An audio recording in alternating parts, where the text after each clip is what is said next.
Boxing professionals have now sent serious warnings to Gervonta Davis to pull out of the fight after seeing Frank Martin's training footage. This is Tank Davis without showing him any respect, then we should see a different type of outing. However, if he... Many factors have contributed to this, as Tank Davis's ring rush is also a big thing they're heavily considering. I think that, I think that Tank beats him. I mean, we haven't seen... Surprisingly, the title fight on Saturday between Frank Martin and Gervonta Davis seems to be going the other way round.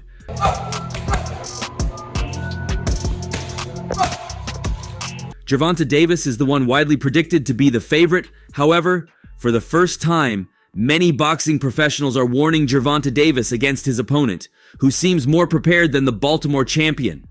Many events have added up, making many professional boxers rethink their decision in throwing all their support behind Gervonta Davis, and the latest one is training footage from Frank Martin.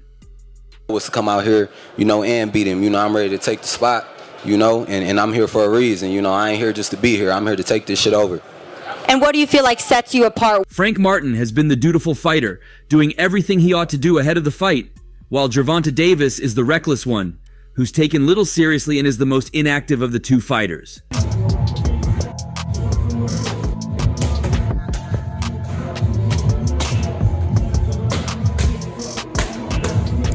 Notably, Davis will defend his World Boxing Association lightweight title against the undefeated Frank Martin in the main event, while the co-main event will see former 168-pound champion David Benavidez move up to the light heavyweight division to challenge former champion Alexander Gvozdyk for the interim World Boxing Council title. Davis is one of the best punchers in boxing, having knocked out 93.1% of opponents he's faced. A former junior lightweight world champion, Davis was recently elevated by the World Boxing Association to full champion, marking his first title at lightweight. Davis, oh, you're kidding me. You're kidding me. Davis. Martin has risen from top prospect to a dangerous contender in the lightweight division. Under the tutelage of Derek James, the Boxing Writers Association of America's Trainer of the Year in 2022, Martin has defeated solid opponents in each of his last two fights, but is looking at a major step up in Davis. 2016 Golden Gloves National Championship. The man is good. Fighting as a light after already knocking Latchman down once. Right here, it's Martin doing it again, and this time, ooh. The Gervonta Tank Davis versus Frank Martin card, featuring David Benavidez versus Alexander Gvozdyk, will take place at the MGM Grand Garden Arena in Las Vegas. One of the most historic venues in all of boxing, the MGM Grand Garden Arena has hosted major fights, including Evander Holyfield versus Mike Tyson, Floyd Mayweather versus Manny Pacquiao, and Tyson Fury versus Deontay Wilder. This weekend's card will be the 100th boxing event to take place at the MGM Grand Garden Arena.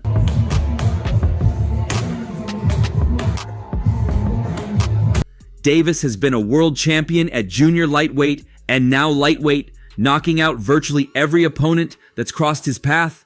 Most recently, Davis took on Ryan Garcia in April 2023, winning by 7th round knockout in one of the most anticipated and most watched fights of the past few years.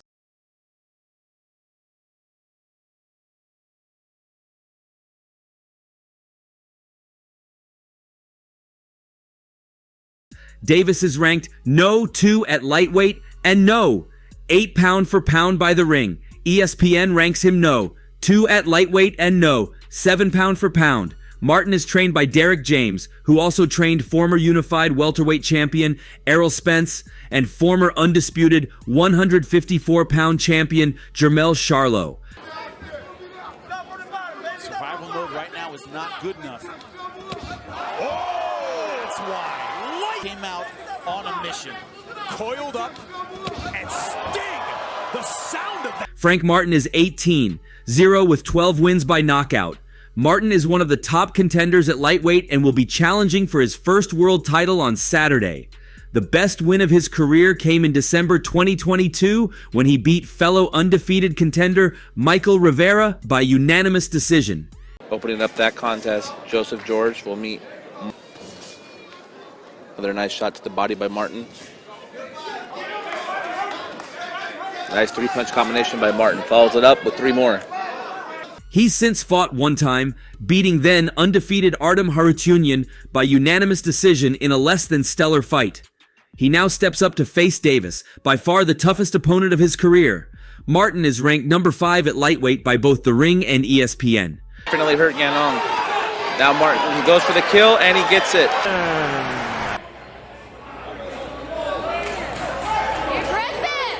Gervonta Davis is one of the best knockout punchers in the sport, but like many big punchers, he's not particularly active in the ring until he finds his opening and puts his opponent's lights out. Davis throws the second fewest punches per round in all of boxing with an average of 33. But he is top 10 in connect percentage, landing 35.2% of his punches. Davis's output in the ring may not be very high, but when he does throw, he tends to connect at a high rate. Left from Davis, an uppercut, dispatching him on the canvas in Jack Reese. While he's top 10 in total connect percentage, Davis has boxing's second best power punch connect percentage, landing 47.7% of power punches thrown. Davis tends to lose lots of rounds due to a relative lack of activity in the ring, but it is almost inevitable that he will find a hole and capitalize with a brutal knockout shot.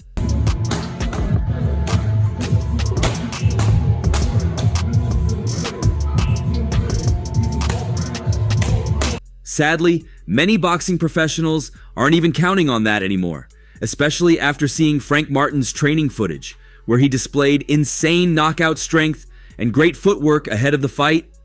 In the footage, Frank Martin was seen alongside his trainer, Derek James, doing some pad work, working on his jabs, his punching power, his punching angles, his in-ring movement, and his footwork.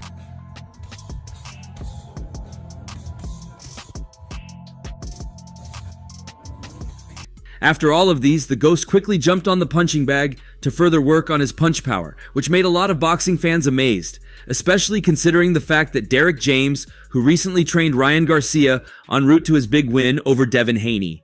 A fan took to his comment section and wrote, "Frank is looking sharp as a razor blade. Boy, let's go Team Frank." The comment of another fan read,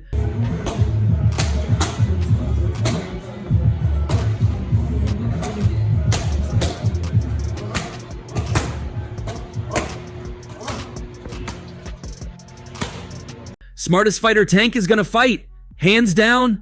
A devoted fan of Gervonta Davis made a shocking admission regarding Frank Martin, commenting, "I'm an all-time fan of Tank, but this time around, I think he is handling a bit harder than all his other matches. I don't know why you all are underestimating Frank Martin." Finally, the last fan, who seemed neutral, felt Frank Martin was going to put up a good fight, regardless of the result.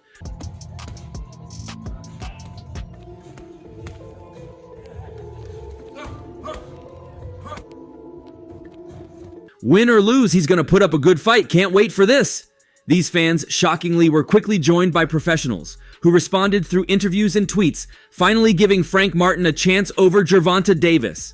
On seeing Frank Martin's training footage, World Boxing Organization super lightweight champion Teofimo Lopez believes Martin could inflict the first defeat of Davis's career, and he explained how in a recent interview with Fight Hub TV, This is Tank Davis without showing him any respect, then we should see a different type of outing. However, I think if Frank Martin goes and presses Tank Davis without showing him any respect, then we should see a different type of outing. However, if Martin comes in there just respecting the power and the hype behind Gervonta Davis, then I believe it will be an early night for Frank Martin. A look at Martin's unanimous decision victory over Harutyunyan last summer, and you'll see the Ghost did a nice job of peppering the German boxer with body head combinations, moving him around the ring. Against Davis, Martin should look to unload his offense and move himself.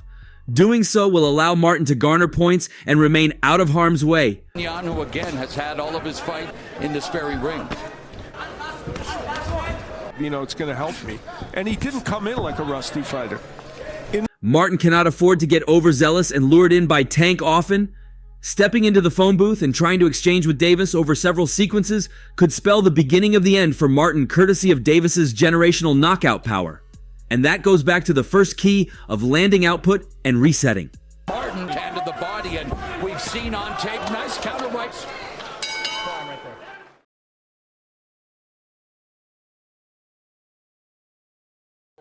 Also, this is quite easily the biggest fight of Frank Martin's career, as he's never faced a higher profile opponent than Gervonta Davis. Not being blinded by the bright lights on this stage is key, as is Martin making sure to not overly respect the more seasoned Davis. Brian didn't look no different. If he looked any different, he probably... Also, Devin Haney, who has not only seen this footage but other training footage of Frank Martin, claimed the Ghost would give Gervonta Davis a very tough fight, be it a win or a loss for him. In an interview, Haney said, "I think Tank beats him. We haven't seen Frank Martin at the highest level at the elite level. We just haven't seen each other." You think Tank gets past Frank? Just kind of confidently? Just no. In another statement, Haney said, "Do I think Martin is going to go in there and lay down? No, I think he'll go in there and try to get his respect and he will fight back. But I think Tank has the experience and skills and will be victorious." Haney explained that, "But will it be easy? I can't say. Do I think that Frank Martin will go in there and show that he's a contender? The answer is yes." Former world champion Andre Berto, regardless of the training footage, claimed he believes World Boxing Association lightweight title holder Gervonta Davis will beat Frank Martin in their upcoming fight. However, the footage gave him something to worry about. His reason for picking Gervonta Davis was mainly because of the fact that Frank Martin had more than just his opponent to combat on fight night, as he also had the big stage of headlining a PPV to fight against, an experience he'll be having for the very first time. I like both guys, but it's hard to go against Tank. He's got the full package. He's fast. He's strong. A lot of people turn a blind eye to the fact that he has a very good base. Davis is used to these big events. This will be the first time we see Frank Martin in a big show. I think that I think that Tank beats him. I mean, we haven't seen Frank Martin. A lot of times the big event paralyzes a lot of guys, especially when you're going up against a beast like Davis. So Martin has a lot of things to try to overcome. I'm talking about skill, strength, and atmosphere. That's why I favor Davis, Berto said. However, one thing that must also be noted is that some boxing professionals are looking beyond the training footage. Instead, they're seeing Gervonta Davis's inactivity as an issue that might determine his performance on the night. If rustiness or inactivity is a thing, then we'll see the Gervonta Davis versus Frank Martin match go the way of Blair Cobbs versus Adrian Bronner. After all, both Adrian Bronner and Gervonta Davis were with each other in their training camp before Adrian Bronner's 5th loss against Blair Cobbs. Martin at the highest level, the elite level. Not saying. Blair Cobbs handed Adrian Bronner a unanimous decision loss in a welterweight collision at the Hard Rock Hotel and Casino in Hollywood, Florida on Friday night. Bronner did not look good from the opening. He was hesitant to pull the trigger on punches in the first round and looked much less interested in the fight than his opponent. That lackadaisical approach didn't help him in the second round when Cobbs floored him with a vicious left hand. Bronner was able to survive the round, but not without losing a tooth. Bronner was able to make a full recovery, but he looked like a shell of his former self. Cobbs was the much busier fighter, and Bronner looked slow when he actually did throw punches. Former welterweight Sean Porter weighed in on Bronner's lack of activity, noting that he has typically leaned on his counterpunching throughout his career. Bronner did have a few brief exchanges in the 7th, 8th, and 9th rounds that showed some signs of life, but they were not even close to enough to label it a competitive fight. Ultimately, it was a surprise that Cobbs couldn't get the finish. The bout was Bronner's first in nearly a year. He beat Bill Hutchinson in a convincing, unanimous decision nearly a year ago. That broke a layoff that spanned all of 2022. Adrian the problem Bronner has one less tooth. Bronner, 34, had not been in the ring much since losing a 2019 world title fight against Manny Pacquiao. Bronner's multiple legal issues have derailed a career that had some strong moments, but carried even more promise. Bronner is a 4-division champion with titles in the super featherweight, lightweight, light welterweight, and welterweight weight classes. His career has included wins over Paulie Malignaggi, Khabib Alakverdiev, and Antonio DeMarco. He also had fights against Pacquiao, Sean Porter, and Marcos Maidana, dropping decisions against all 3 of them. Now, than he began the night with. Wow. In an era of crossover boxing and influencer fights, retirement is always a fluid decision. Bronner's brash personality and ability to sell a fight could certainly hold opportunities down the road, but his days of contending for any serious title appear to be over. We love the belts, we want the belts, but at the same time, we have to pay for these belts. The same Andre Berto was present by the ringside. and after the fight has spoken about Adrian Broner's inactivity as a major contributor to his loss. Andre Beto was obviously present to support Adrian Broner, and the defeat surely left him so disappointed, like the rappers who came for Broner's sake. It's for a special day, for African Americans, but is there going to be a sanction fee? You know what I mean? He said no, just so you know. He said that? He said no. It was tough to watch. I wanted to come down and support my boy. I wanted to see him come out with a victory tonight, but like I said, he was off for a while. I think he just made the fight a lot harder than it was supposed to be. Afterwards, he announced the news of Broner's injury, claiming he was just coming out of the dressing room and Adrian Broner wasn't looking too good. He said no. Okay. He said no. Okay, cool, because like I said, I got to come out here. I got to make sure to defend the fighters at the end of the day. We love the belts. We want the belts. But at the same time, we have to pay for these belts. I just left the dressing room. I think he broke his hand. So, he's going to be on his way to the hospital, but that's the fight game. Regardless of the disappointment, Andre Berto claimed he was proud of Broner's ability to defy all odds and make it to the ring again. So, if you continue to present these new belts, like some type of, celebration, belt to honor, a special day like. He's the person that has given us tremendous fights for a lot of years, and the last 2 years was kind of tough for him. Everybody knows he had a long span off and he's battled with a lot of issues. I was surprised that he was able to be strong enough to go through a camp and come back and fight. I'm proud of him regardless, but like I said, he's lost. Just how he wants to take it. He has to reevaluate the situation. Also, Andre Berto was asked about what this meant to Adrian Broner.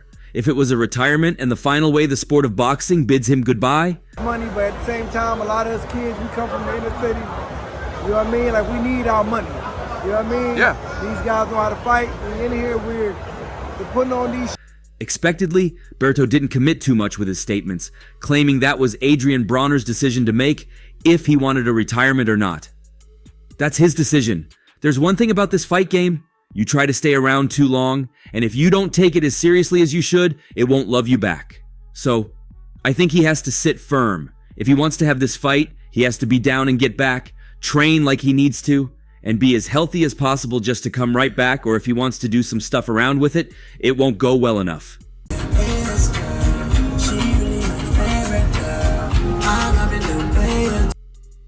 Interestingly, Gervonta Davis is now doing a last-minute repair, hoping his fight doesn't go the Adrian Broner way, as he missed his grand arrival on Tuesday, only to be seen jogging by the roadside. The boxing world was left in a state of suspense recently at the grand arrival event for a highly fascinating match, as one of the central figures, Gervonta Davis, was surprisingly absent. His coach, Calvin Ford, was left to explain why his star player had taken an unexpected leave from the ceremony. Y'all, we've been waiting for this for a while. It's been a while since we've been in the ring. So we just want to come out and put on a great performance for the fans. It's all about the fans at the end. Gervonta Davis, a two-time super featherweight champion, is known for his exceptional skills in the boxing ring and was expected to light up the ceremony with his presence. However, his unusual absence meant that his coach Calvin Ford had to step up and answer the probing questions of the restless media regarding Davis's no-show. According to Ford, Davis's decision to abstain from the grand arrival was not out of disrespect or any form of conflict, but rather a strategic move to keep his primary focus on the upcoming fight. Tank improved. Oh, watching them in camp, it scares me. You know what I'm saying? Because the things that he's doing and his maturity of, Ford also mentioned that Davis was immersed in intense training sessions to fully prepare himself for the looming match. He further stated that the level of intensity required for the forthcoming fight necessitates a level of isolation, and therefore, Davis chose to skip the event. The Grand Arrival is a highly anticipated event in the boxing world, an elaborate ceremony that often features lavish entrances, but it is not unusual for boxers to miss these pre-fight press affairs. Davis, similar to some of his peers, wanted to maintain a clear focus on the competition rather than the pre-match ceremonies. To feel real good. So when he get in that ring, I watch them listen to people conversation, listen to what's going on, and he's real focused. All right. Ford further explained that at times, the media attention and hype around such events can distract a boxer from the main goal, which is to win in the ring. Therefore, Davis decided to prioritize his training regimen over the Grand Arrival, a decision Ford fully endorsed and supported. Gervonta Davis's absence from the Grand Arrival has certainly sparked many conversations and analyses among boxing enthusiasts, experts, and fans. I want to see this performance that he's going to put on for the fan. All right, so Gervonta Davis delayed and unable to make it here to the... However, it's important to remember that each athlete has their unique way of preparing for a big match. Some might thrive on the attention and the pressure that such events bring, while others might prefer solitude and focus away from the limelight. It will be interesting to observe how Davis's decision to miss the Grand Arrival will affect his performance in the upcoming fight. Preparing for Frank Martin, how big of a fight is this for Tank? It's serious because it's a different type of fight. You can't sleep on Frank. Frank is coming to put on that party, you know what I'm saying? And he showed it in the press conference. He's been Preparations and strategies vary greatly among athletes, and Davis's approach may signify a new trend in the boxing world. In conclusion, Gervonta Davis's absence during the Grand Arrival can be viewed from two lenses. From a fan's perspective, his missing out on the event might seem like a disappointment. However, from a strategic perspective, it could be a masterstroke in disguise. Showed it in the press conference. He's been showing it throughout the whole ordeal. In the end, results matter the most, and if Davis's decision helps him triumph in the boxing ring, that would undeniably justify his unexpected absence at the ceremony. As boxing fans eagerly anticipate the match, many will be curious to see whether Davis's intense focus on his training will give him an edge. For being a young guy that's coming on the scene at this level right here. What would you like to see As Ford said during the press conference addressing Davis's absence, the goal is not to win the ceremony but to win the fight. That sentiment will no doubt be tested in the coming days as Davis comes out to prove his worth in the boxing ring, where it truly matters. And that's all for now. For the very best updates on news, moments, events, and actions in the world of boxing, stay connected with us by subscribing to our YouTube channel, and don't forget to turn on notifications to get notified when we drop quality contents like this. Until next time, peace out.